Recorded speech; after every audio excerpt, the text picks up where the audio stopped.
Ете, се враќаме назад во студиото и како што најавивме, со нас е нашиот колега Славчо Поповски, кој, фала Богу, го имаме во Еден ТВ. Тој најави една вонредна временска прогноза. Славчо, што е она што ќе се случува и што е она што е вонредно при овие зимски денови? Така, значи, пред нас е една нагла и голема промена на временската прогноза, на временската состојба, се извинувам, која ќе се случи уште оваа вечер и ќе услови засилен, повремено силен ветер од северен правец, кој на моменти... Ладно ќе дува, значи. Да, на моменти на некои места ќе достигнува брзина и над 80 км на час. Секако засилен ветер можеме да очекуваме и во Скопскиот регион. Така да може да се надеваме на расчистување на маглата и секако на воздухот.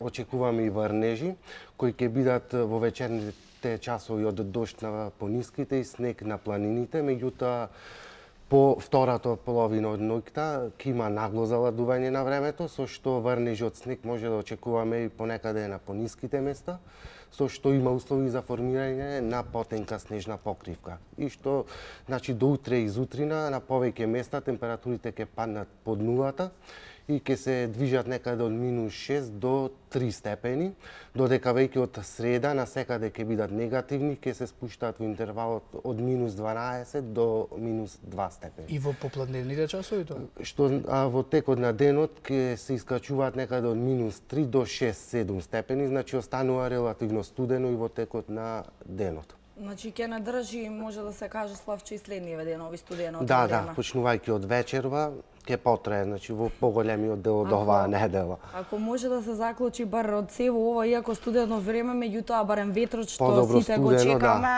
за да ја разбија Отколку маглот. вака, ко утринава, значи буквално Скопје беше, не се гледаше прст пред око, да кажам. Да. А кажи ми, Густа бидејќи магла. еве се ближи Така. нова година, се ближи датумот кога сите ќе слават и ги интересира какво ќе биде времето, може ли да се каже? Може веќе, се уште иако се неофицијални, но горе-долу знаеме веќе што не чека. Очекуваме претежно стабилна, сува, значи новогодишна ноќ, но студена, со негативни температури на повеќе места. Барем за сега, според моменталните анализи, снег не очекуваме. Добро, мој пријател ме праша, ајде прашај го, вели Славчо во етер, како ги прави анализите? Така, имаме одговори за пријателот. Значи, треба најпрвин љубов и редовно следење. Љубов кон што? Кон метеорологијата, кон... Тоа се следи низ... преку метеоролошките карти. Ама Значи, веројатно повеќе се за да дојдеш до еден заклучок или? Повеќе, Или имаш да, една многу релевантна? повеќе не, многу повеќе ги следиш, па треба да се усогласат тие карти, модели, ние ги викаме, па за да дадеш конечна прогноза.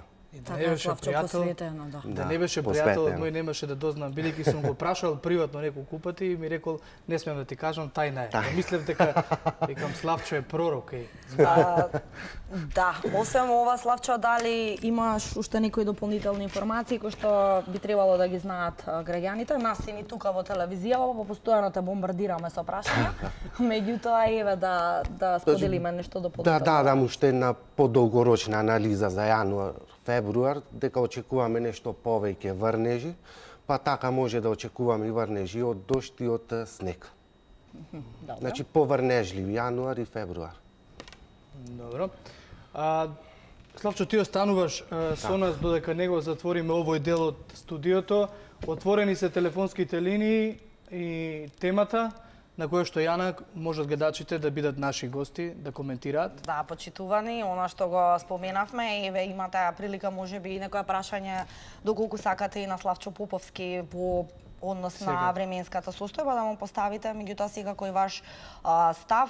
За жал, како што кажав и на почетокот, повторно се актуализира темава, изгледа и цела зима вака ќе биде. Се бориме континуирано со високото аерозагадување. Тоа всушност го говорат и еве податоците. Битола утро во еден од најзагадените градови во Европа, може да се каже. И Скопје, главниот град, се искачи повторно на 6-то место по највисоко аерозагадување, повторно во европски рамки.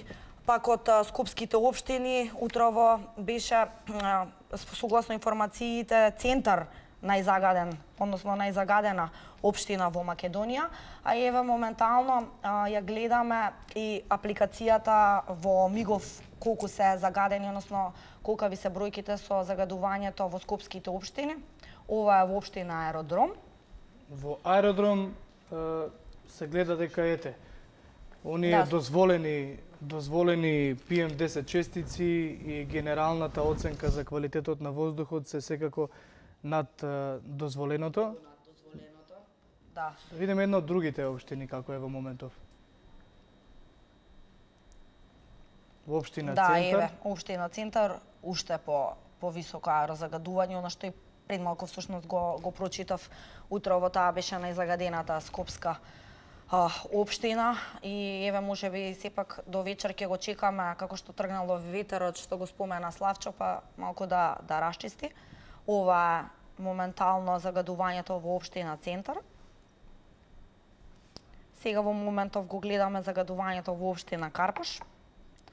И тоа е доста високо. Па ако 100 од 100 требаше да биде загаден воздух, 112 од 100 е што? Да, ова се моменталните бројки почитувани загрижувачки.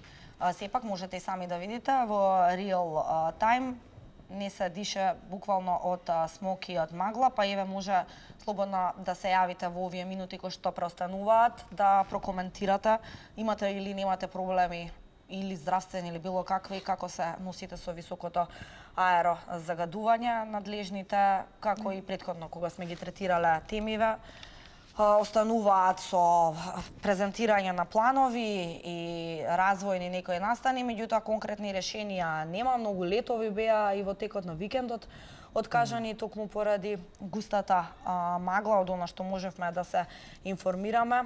И еве се уште се будиме, односно дишеме отров ако може така да се каже.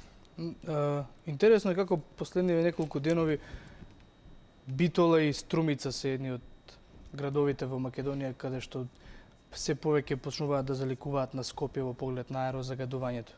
Па за Битола можеби и не толку, меѓутоа Струмица е поголемо изненадување во секој случај. Битола чисто котира и не знам дали ти текнува и во ланскиот период доста високо беше. Да, меѓутоа се погласни се реакциите, на тоа мислам.